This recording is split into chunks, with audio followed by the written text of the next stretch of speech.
Oi, galera! Aqui quem fala é Isabelle Santos, professora de Biologia de vocês. Daremos prosseguimento às nossas aulas através desse recurso de aulas online, aulas digitais. O nosso assunto é Meio Ambiente, do caderno 9. O assunto do capítulo 3 é o estudo das populações. Pulamos para o capítulo 3 porque alguns me sinalizaram na última aula que o assunto do capítulo 2 foi recente para vocês, né? Algo que está fresco ainda na cabeça.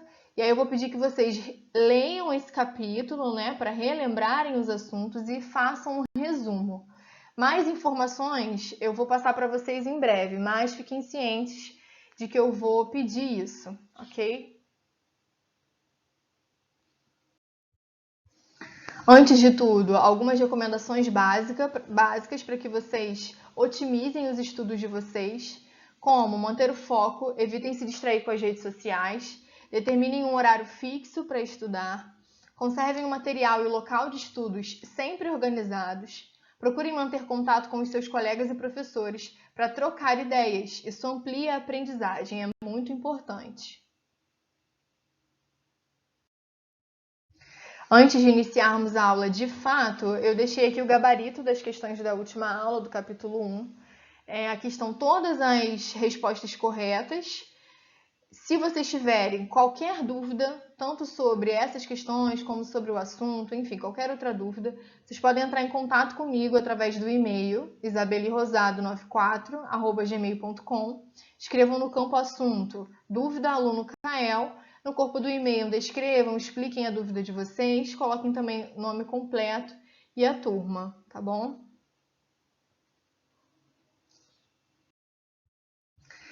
Aqui o índice do que vamos abordar ao longo dessa aula.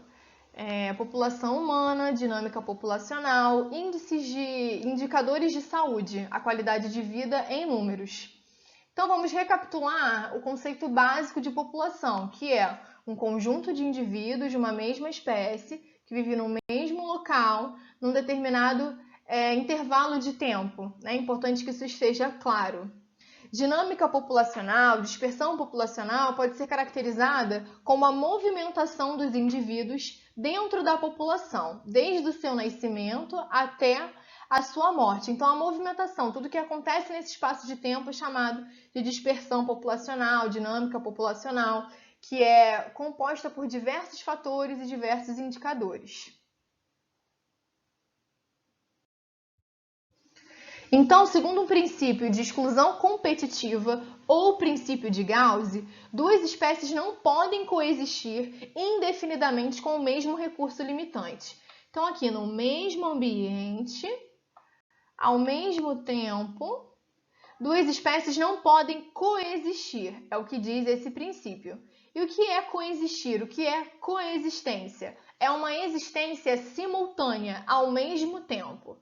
Tá? Então, em algum momento, o crescimento dessas populações pode ser comprometido pela disponibilidade de espaço ou até mesmo disponibilidade de recursos. Enfim, então essa interação acaba ficando complicada. Isso pode ser melhor observado através desses gráficos aqui. Esses gráficos eles mostram os resultados das pesquisas feitas por Gauss há algum tempo atrás, entre espécies de protozoários. Então, nesse gráfico aqui eu tenho o protozoário da espécie Paramecium aurelia em cultura isolada. Então, só essa espécie vivendo sozinha. Tenho aqui uma curva de crescimento ascendente. A Paramecium caudatum, outra espécie vivendo sozinha, isolada, também tem uma curva de crescimento aqui ascendente. Já nesse gráfico, podemos perceber que com as duas coexistindo não dá muito certo, né? Uma permanece, a Paramecium aurelia, e a outra é eliminada, ok? E isso serve para quê? Para reforçar esse princípio de que duas espécies não podem coexistir indefinidamente com o mesmo recurso limitante, ok? Que isso fique bem claro para vocês. Não podem coexistir indefinidamente, principalmente por recursos que são limitantes, tá bom?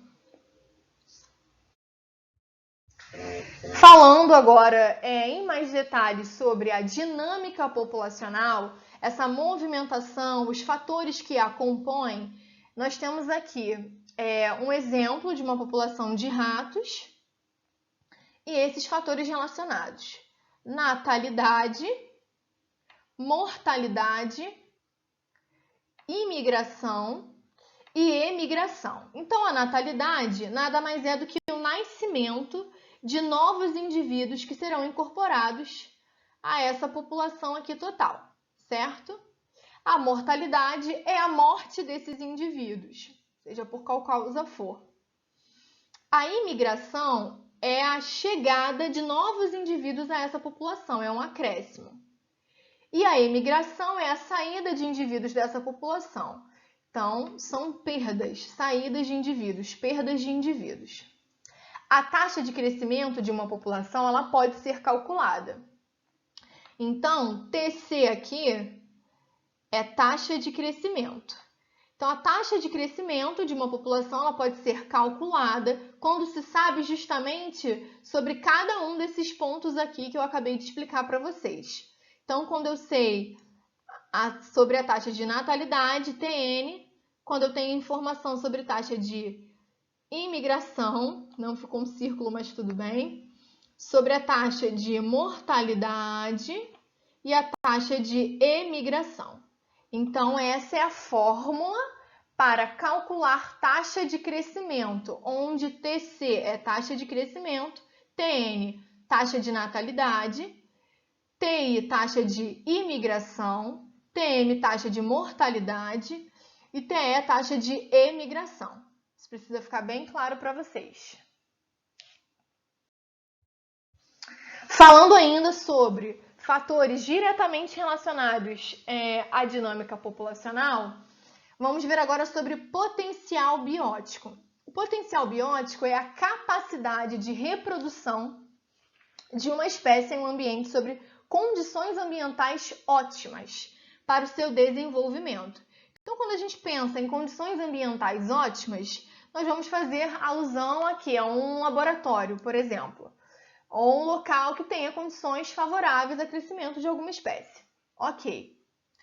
Em contrapartida, na natureza, o crescimento das populações é limitado por diversos fatores ambientais que dificultam a sobrevivência e a reprodução dos indivíduos, como clima desfavorável, baixa disponibilidade de alimento, de água, espaço e relações biológicas negativas, parasitismo, predatismo e competição.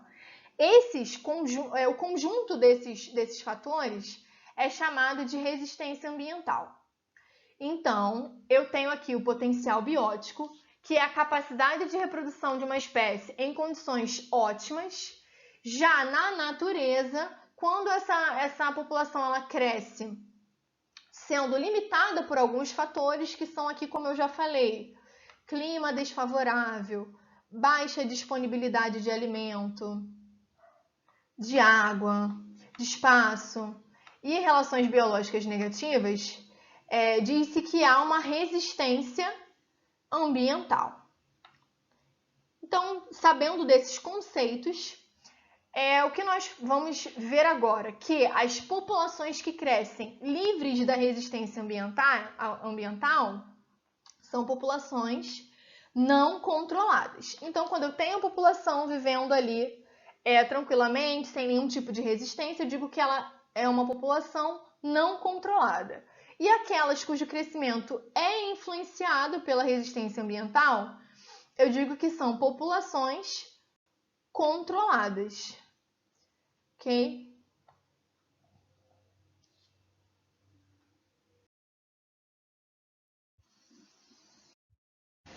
Visto isso, nós temos aqui um gráfico de crescimento exponencial de uma população não controlada, ou seja, uma população que não vai ter nenhum tipo de resistência para o seu pleno desenvolvimento, a sua plena reprodução.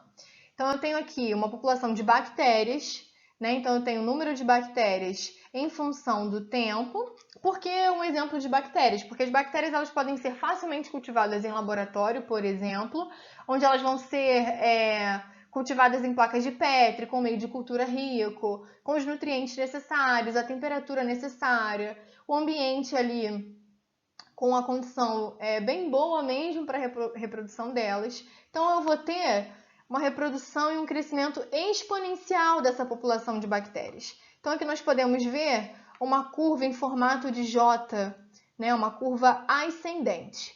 É um exemplo de um gráfico mostrando o comportamento, digamos assim, de uma população não controlada, que não há onde não há nenhuma resistência para a reprodução, crescimento dessa população, ok? Já neste gráfico, eu tenho um outro exemplo, um gráfico de crescimento em curva sigmoide. O que é uma curva sigmoide? Uma curva em formato de S aqui, ó, por exemplo, vocês estão vendo? E aí, de uma população controlada. Também bactérias podem ser exemplificadas aqui. Número de indivíduos em função do tempo, porque as bactérias também podem crescer em condições ambientais, não somente em condições de laboratório ou em condições controladas. Nessas condições, nesse gráfico, eu tenho 4 fases. A fase de crescimento lento, a fase de crescimento rápido, a fase de diminuição do ritmo de crescimento e uma fase denominada de fase de equilíbrio. Nessa fase, lá em cima, eu já sinalizei aqui com esse círculo, ó, que quando chega num dado momento, há até não sei se instabilidade seria a melhor palavra, mas há aqui essas ondulações, que significam que já chegou numa certa capacidade, que é chamada de capacidade de suporte. Então, nessa fase de equilíbrio, as populações controladas, ou seja, controladas por algum tipo de resistência ambiental, por algum daqueles fatores que eu comentei no slide anterior, ela chega já num suporte. O que é essa capacidade de suporte? É um número máximo de indivíduos que o ambiente vai poder ali manter. Tá? Então, assim, acho que ficou claro o comportamento num gráfico, né, de uma população não controlada por nenhum tipo de resistência, por nenhum tipo de obstáculo, né, porque isso pode até confundir um pouco vocês. E aqui um crescimento numa população controlada por resistências ambientais, por algum tipo de obstáculo, tá? Onde eu tenho aqui também intrínseco essa capacidade de suporte.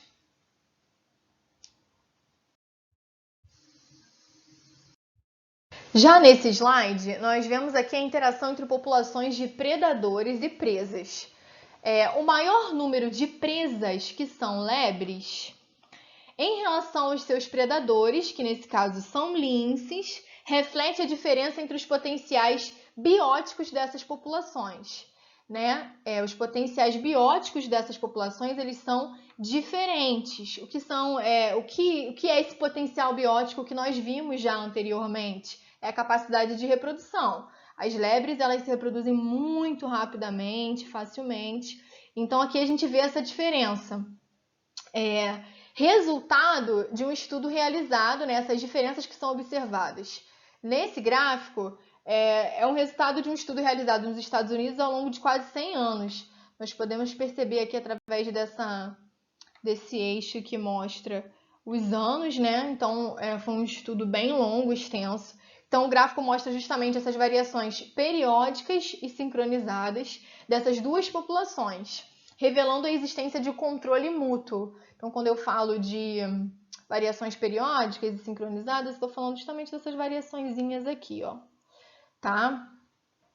Então, anteriormente nós vimos exemplos de gráficos de crescimento de populações controladas e não controladas por resistências ambientais, enfim, algum tipo de dificuldade que pode ser encontrada na natureza mesmo. E aqui nós vimos a interação entre populações de predadores e presas, havendo um controle entre as próprias espécies em um ambiente, espécies diferentes. tá? Falando agora sobre a população humana, a densidade da população humana mundial vem aumentando de forma acentuada. As causas desse rápido crescimento se relacionam com o desenvolvimento industrial, aumento de produtividade, maior produção de alimentos, desenvolvimento da medicina, que por consequência desenvolveu novas estratégias de prevenção, diagnóstico e tratamento de numerosas doenças, ou seja, a expectativa de vida realmente ela foi aumentando.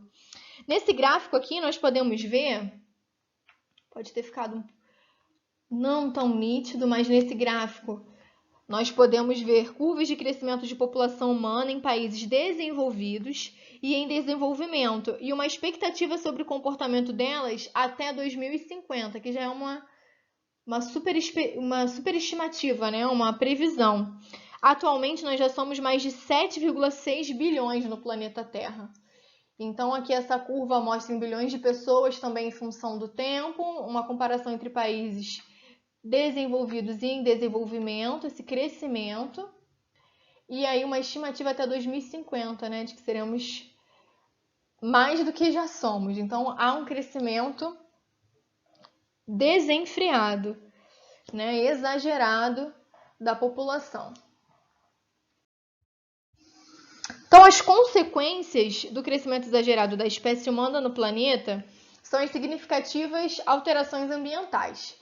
Então, eu tenho como consequências do crescimento populacional a exploração excessiva dos recursos naturais. E que recursos são esses? Eu tenho aqui um esqueminha bem simplificado.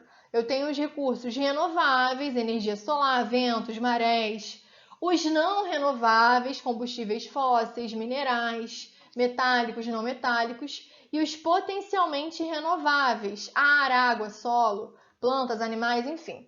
O que acontece? A má administração dos nossos próprios resíduos, dos resíduos da população, e a má administração e utilização desses recursos naturais, ela é bem grave, porque ela tem consequências graves, né? Esses que são aqui potencialmente renováveis, por exemplo, se não forem bem administrados, perdem até esse potencial. Ok?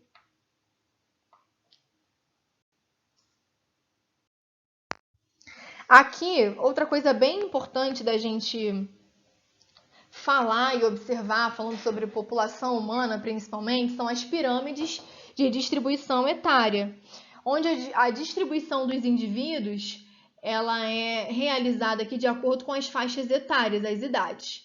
Então, tem pirâmides com a distribuição em faixa etária, em idades, que são compostas por retângulos sobrepostos, e a largura de cada retângulo é proporcional ao número de indivíduos daquela faixa etária.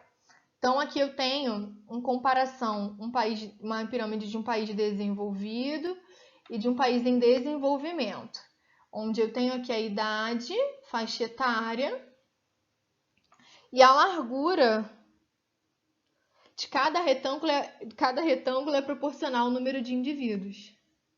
Tá vendo aqui?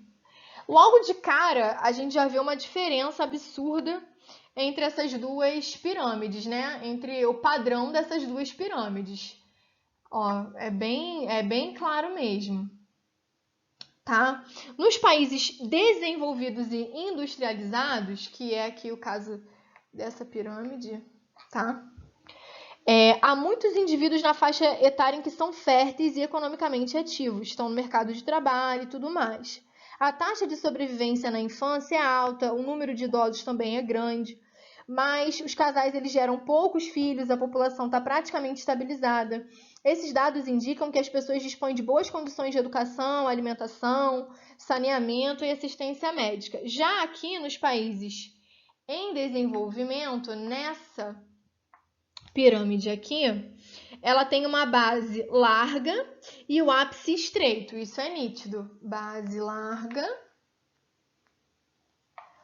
e o ápice bem estreito, ou seja, já vejo aqui ó, que pessoas de 85, 80 a 84, na verdade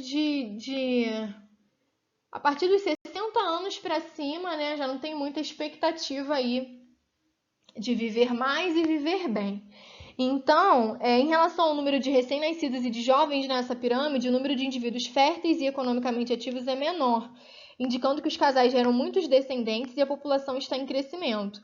A mortalidade entre recém-nascidos e crianças é elevada e o número de idosos é reduzido. Então, quais seriam as causas para isso, desse padrão aqui de distribuição etária, né? Muita criança nascendo, enfim. Podem ser, né? Quais são as possíveis razões? O baixo nível educacional e de escolaridade, uma má nutrição, condições inadequadas de moradia e saneamento e sistemas deficientes de atendimento à saúde. Então, aqui eu tenho uma regularidade, uma regularidade dessa população, essas faixas etárias, num país desenvolvido, onde tem melhores condições de vida de uma forma geral.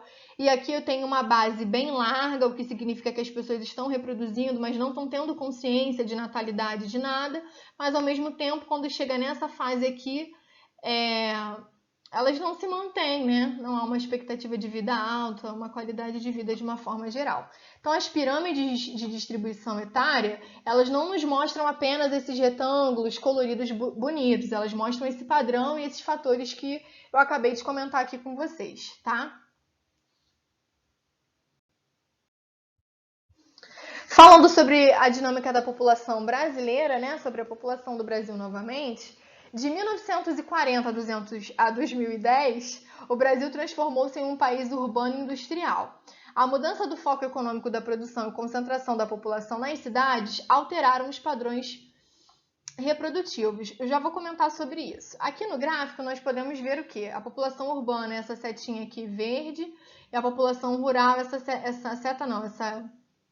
a linha verde urbana e a linha lilás rural.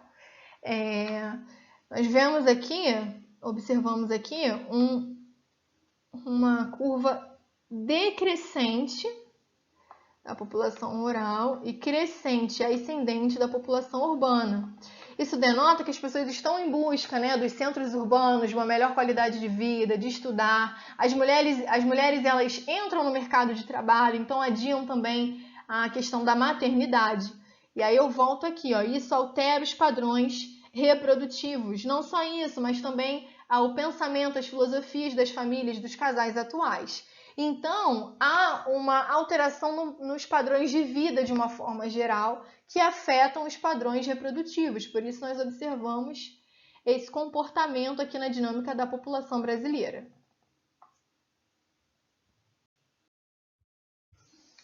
E quando falamos de indicadores de saúde, a qualidade de vida em números, de indicadores mesmo, nós falamos do Índice de Desenvolvimento Humano. O Índice de Desenvolvimento Humano é atualmente a referência mundial usada pela Organização das Nações Unidas, a ONU, para avaliar o progresso humano ao longo do tempo ou do prazo que eles estabelecem ali para fazerem novas avaliações. Então, nós observamos aqui o índice muito alto, com essa cor, né, vinho, digamos assim. Aí nós temos aqui nesse continente, na Oceania, um índice muito alto de qualidade de vida. E aí está intrínseco, né, várias coisas, natalidade, mortalidade, escolaridade, economia dos países, né, do local, da região avaliada.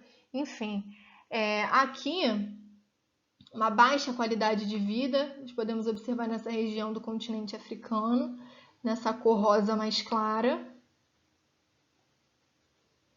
E o Brasil tá aqui no médio, né? Na verdade, no alto, com essa corzinha aqui. Rosa também intermediário, nós estamos aqui. O Brasil já avançou bastante, mas ainda fica em posições bem lá para baixo quando se fala em qualidade de vida e índice de desenvolvimento humano. Então é importante a gente saber de dinâmica populacional, até mesmo para a gente poder entender o que se passa no nosso próprio país e no mundo. Então a gente comentou sobre populações, exemplificando lá atrás populações de bactérias, mas a gente falou também sobre presas e predadores, e estamos falando também sobre a população humana. Então nós traçamos vários paralelos aí, falamos sobre o comportamento e o padrão de distribuição dessas espécies e fatores que estão relacionados à dinâmica populacional, né? O que interfere, o que afeta, isso é muito importante da gente ter claro as nossas mentes. Aqui, ó, baixo aqui, que é uma tristeza, né? A gente percebe de uma forma geral essa desigualdade. O Brasil está até aqui considerado, está até com um índice alto, né? Mas a gente sabe que tem bastante coisa para melhorar. Aqui eu peço para que vocês façam os exercícios relacionados ao capítulo 3, tá? De cada uma dessas páginas que eu indiquei os números. Não deixem de fazer os exercícios para poder praticar todos esses conceitos, tudo que foi falado e o que vocês vão aprender ao longo dessa aula.